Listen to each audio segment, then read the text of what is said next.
Hello, welcome to Caroline's Crash Course. My name's Caroline, I'm an alcoholic. Hi, Caroline. Hi, everybody. Let's open this meeting with a moment of silence, followed by the Serenity Prayer.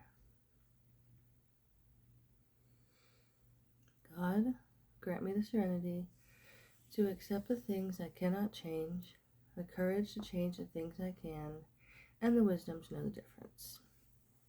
Okay, this is only one person's perspective. It's mine. Take what works and leave the rest. Comments are welcome. Personal sharing can be sent to my email, meetgodwithme@gmail.com. Workbooks are available upon request. Today, we are in Book of Psalm. We're going to be reading Psalm chapter 27, verses 1 through 6.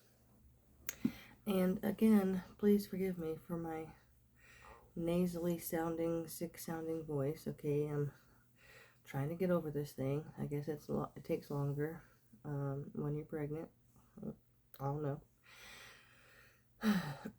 So the verse that we're reading, so Psalm 27 verses 1 through 6 reads, "The Lord is my light and my salvation, so why should I be afraid? The Lord is my fortress, protecting me from danger, so why should I tremble? When evil people come to devour me, when my enemies and foes attack me, they will stumble and fall. Though a mighty army surrounds me, my heart will not be afraid. Even if I am attacked, I will remain confident. The one thing I ask of the Lord, the thing I seek most, is to live in the house of the Lord all the days of my life, delighting in the Lord's perfections and meditating in his temple. For he will conceal me there when trouble comes. He will hide me in his sanctuary. He will place me out of reach on a high rock. Then I will hold my head high above my enemies who surround me. At his sanctuary I will offer sacrifices with shouts of joy, singing and praising the Lord with music." I love this so much. It's so good. I've always been the type of person, like, when I was a little girl, I always wanted, like, a hiding place, like, somewhere where I could, like, go and, like, I don't know, be, like, find a little place of safety or find a little, like, nook or cranny I could squeeze into to, like, it's almost like a swaddling feeling. I don't know if anybody relates to that. Like, the people who have a fear of tight spaces, I'm the opposite of that. I really enjoy, like, the enclosure, the comfort of, like, being hidden away. I don't know, like a little treasure, right? Anyway, so I love this so much because for a long time it felt like God was so far away and, like, so unattainable, and I'm just, like, walking around in this big open space, like, scared and alone, but really I'm not.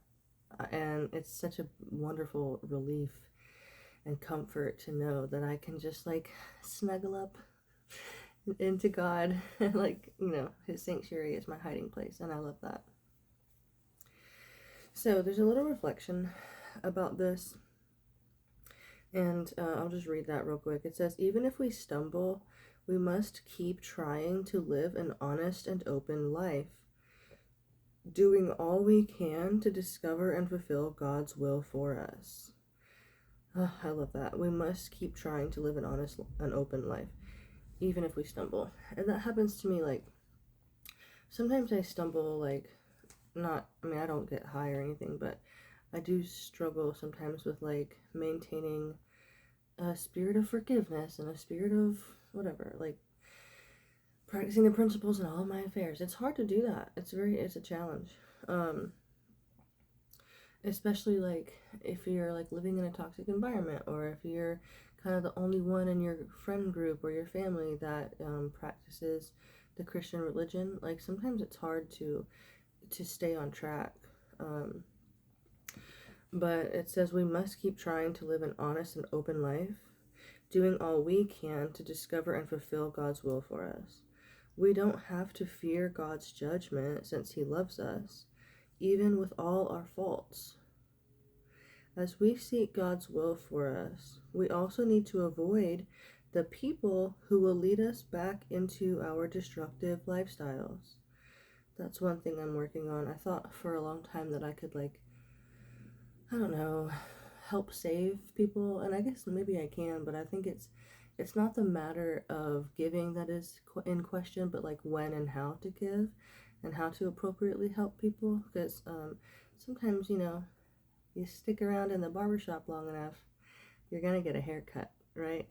So once we've identified those things that are like triggering, quote unquote, I hate the word triggering, but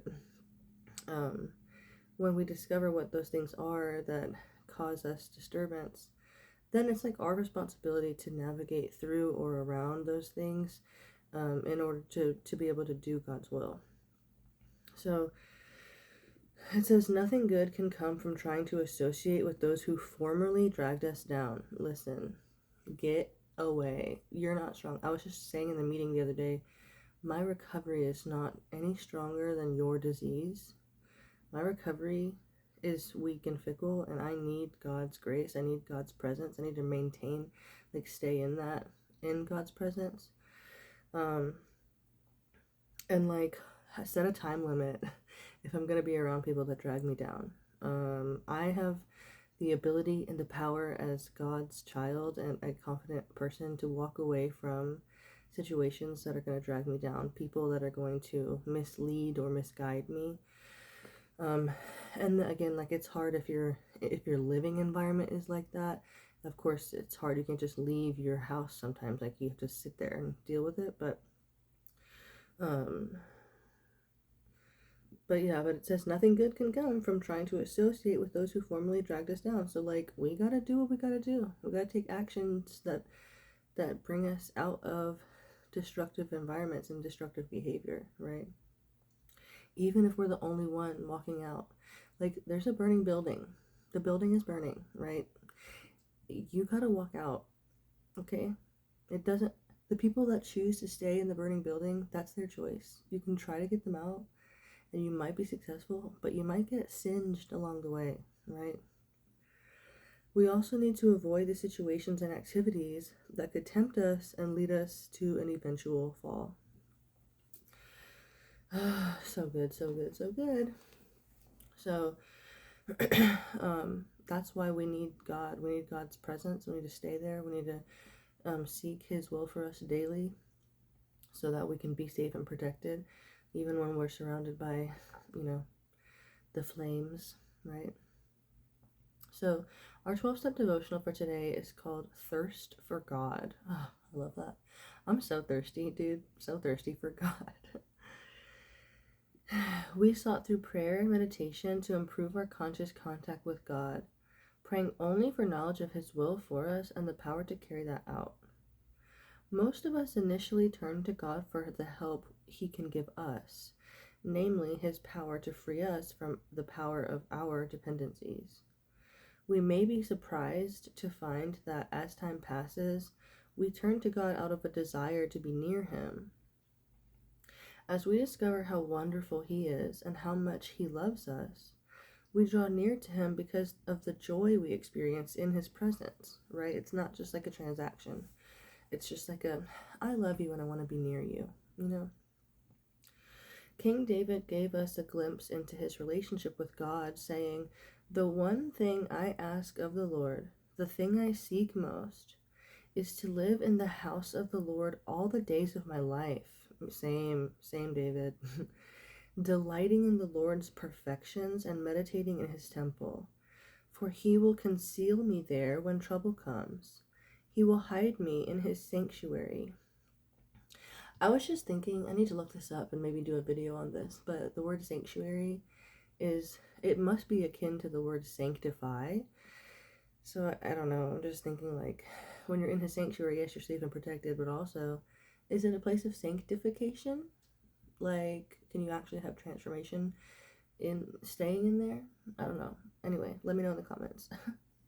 He will place me out of reach on a high rock. Then I will hold my head high above my enemies who surround me. At His sanctuary I will offer sacrifices with shouts of joy, singing and praising the Lord with music. David found great joy by improving his conscious contact with God. Same, David. Oh my gosh. God is always there, but we are not always aware of his presence. Our relationship with God usually begins with his meeting our desperate needs. But when we begin to focus on getting to know God as an end in itself, we will discover that he will give us what we have always desired, the joy of being close to our loving Creator. I love that. Then we will see that he can be trusted with every area of our lives. Amen, dude. That's all I want, really. Listen, okay, let's get into our questions. So, there's only 2 questions for today. Number 1, what do I most seek from God? Number 1 is comfort for me. Resurrection of my soul, for him to be pleased with me, and a place of refuge. Number 2, what is difficult about trusting God with my requests? For me, what's difficult is patience. Like enduring a waiting period. I have a hard time because, like, what happens is I'm like, I've been waiting on the Lord, and then I'm like looking at my watch, waiting on the Lord, like, where you at, God? What you doing? what's going on? And then to bide my time, I start taking actions that I probably shouldn't be taking, and wanting to, like, help God help me, and like start meddling in God's affairs. And then my waiting period gets longer because I mess stuff up. So the hard thing for me is to just be patient and just and in the meantime, don't do anything stupid. There's an old timer at my home group that used to say, go to a meeting, and in between meetings, don't do nothing stupid. It's like, one day you're gonna stop doing that stupid stuff. Like, his sponsor would tell him, like, one day you're gonna stop doing all that stupid stuff. He's like, what stupid stuff? His sponsor said, see, you don't even know. Like, keep coming back, you'll figure it out. And that's my goal, is to just, like, make it to God's presence, and in between those times where I'm on my journey, like in my exodus, right, in my wilderness, don't do nothing stupid in the wilderness on the way. You know what I mean? Okay. Well, but I live and learn, and every time I mess up, I seek forgiveness, and I feel like a dummy. I'm like, oh my gosh, God, I did it again. And God's like, I know, you good, you're all right, I love you still, it's okay. So anyway, the grace is just unending, and it's beautiful and powerful, and it's humbling. I don't deserve it, but what a great God we serve. What a great God we serve. Okay, anyway, Jesus loves you. I love you. Okay, make it a great day. The choice is yours. And we'll see you guys tomorrow. Okay, bye.